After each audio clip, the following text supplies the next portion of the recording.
que é um antigo aliado de governos petistas e grande apoiador da campanha de Lula. A parceria é grande, é tanta, que o líder do movimento, vocês viram recentemente, causou polêmica. João Pedro Stedley integrou a comitiva presidencial que visitou a China este mês. E aí eu começo agora com o Tardelli. Esse suposto prestígio do MST junto ao governo incentiva invasões? Olha, a presença do líder do MST é a presença de um grande produtor agrícola do Brasil que tem negócio a fazer com a China. Lula levou de tudo na comitiva dele. Por isso que a viagem foi um sucesso. Né? Ele foi para fazer negócio, ele não foi para fazer ideologia. O que eu queria dizer, Samantha, querida?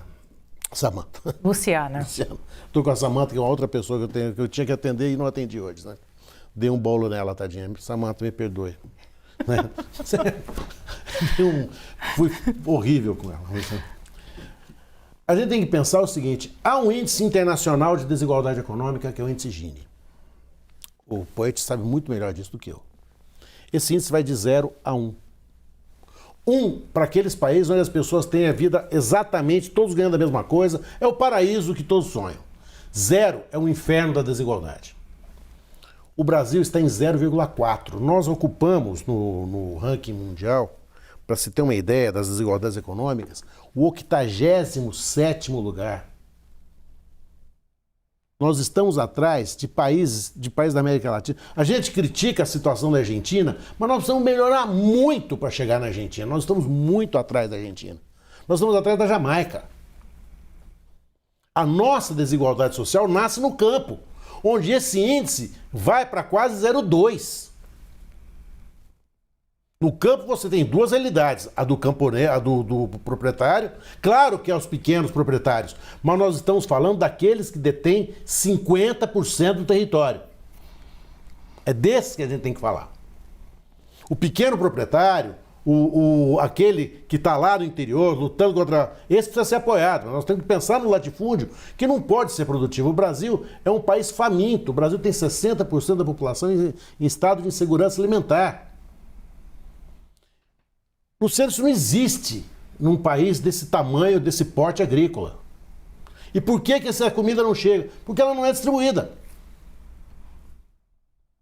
O mercado não atinge essas pessoas, não atinge os famintos. Os famintos não existem para o mercado. É isso que a gente tem que pensar. Claro que o MST tem seus excessos, vai ter seus excessos sempre, porque o MST é composto por dezenas de milhares de pessoas. Eu vou trazer de novo aqui o Greenpeace, ele invadia navios japoneses que pescavam baleias, por exemplo. Eles afundavam navios. Mas por que eles faziam isso? Para despertar a consciência mundial de que a ecologia teria que ser uma agenda prioritária, como hoje de fato é. A agência climática na Europa, a agência climática no hemisfério norte, é a pauta número 1. Cometeram excessos? Cometeram. Isso não tira o valor de um movimento que procura trazer para pequenas famílias, para gente miserável. Nós estamos falando, por exemplo,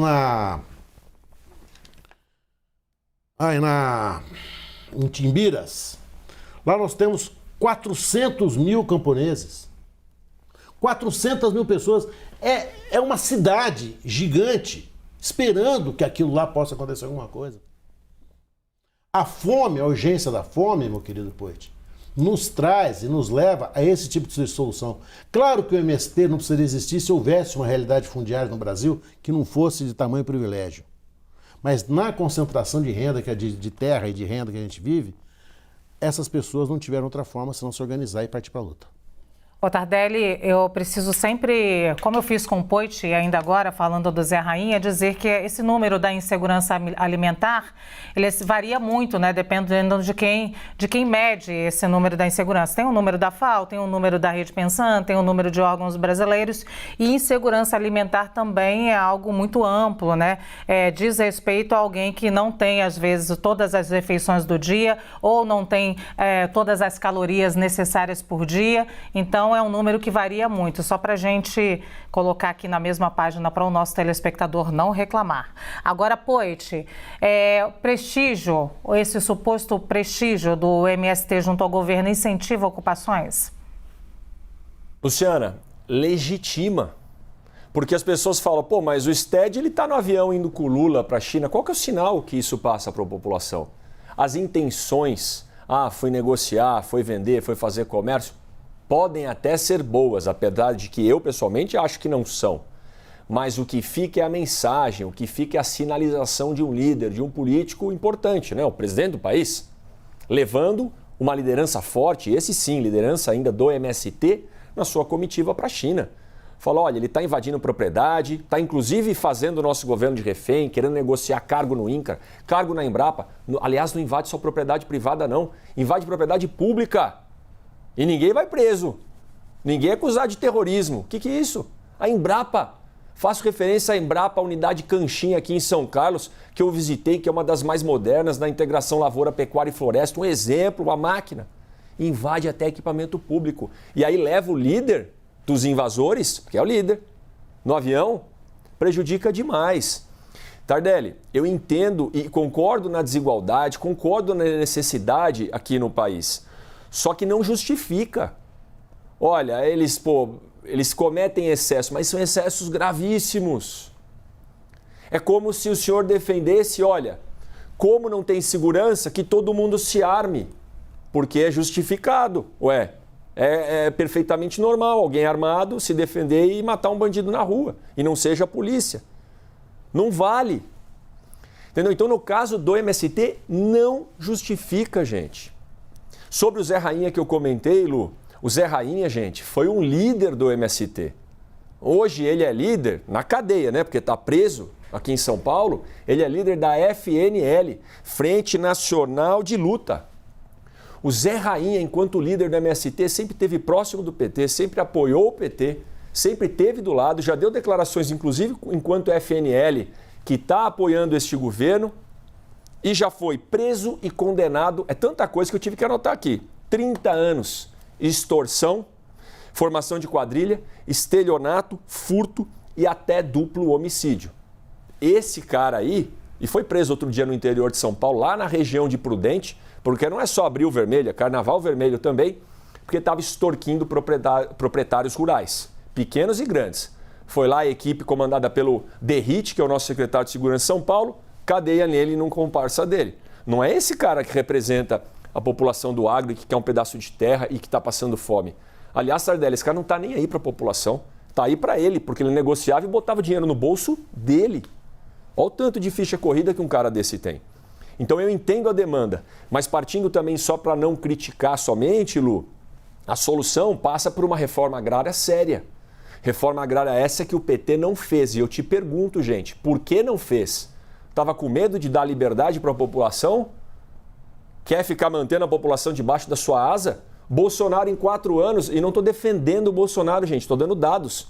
Em 4 anos deu muito mais título de terra do que o Lula e a Dilma juntos em quase 12 anos de governo. Quer dizer, muito mais, né? Porque a Dilma ficou um mandato e mais um pouquinho do outro.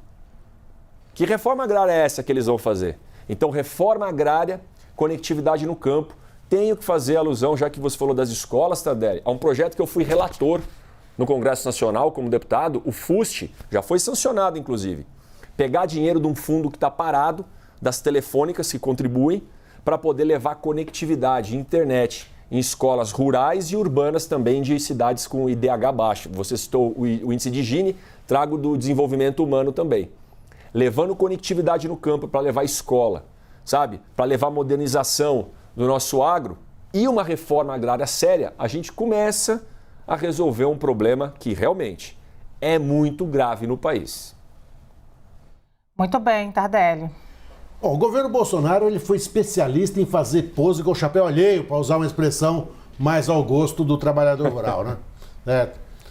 90% dos títulos que eles pediram eram provisórios e a grande maioria foram entregues a famílias já assentadas em governos anteriores.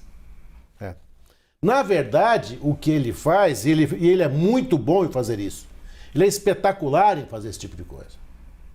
É criar um fato falso em torno de uma realização que jamais foi dele. Bolsonaro, a política de Bolsonaro em relação à reforma agrária foi armar o grande proprietário rural. Foi aumentar a violência no campo. O que nós temos que entender é o seguinte: Nós estamos numa realidade, aqui o contexto da cidade é da Oxfam, né? De 58,7% da população brasileira tem algum grau de insegurança alimentar, leve, moderado ou grave, que é a fome propriamente dita. Ou seja, nós temos mais da metade da população brasileira que não sabe o que vai comer amanhã, se vai comer amanhã, se tem comida amanhã ou que não terá comida amanhã. Certo? Muito bem. Vai, pois. Concluindo, gente, nesses 48 segundos. Tardelli, como eu disse, não estou defendendo o presidente Bolsonaro, estou trazendo fatos. Se as famílias estavam assentadas, por que não receberam o título antes? Anos e anos e anos, mais de 10 anos lá, e não recebiam o título, o governo não queria dar carta de alforria? Pelo amor de Deus, gente. Eu sei que é muito duro o que eu estou falando, mas parece que estava querendo manter as pessoas presas ao paternalismo de um governo. E a fome, Tardelli, eu reconheço, a situação é gravíssima no Brasil. Reforma agrária séria, políticas sociais que funcionam como o Bom Prato aqui em São Paulo e outras. Não a gente ficar na mão de criminosos que estão dentro do MST e utilizam para sequestrar o governo para trocar encargo e dinheiro.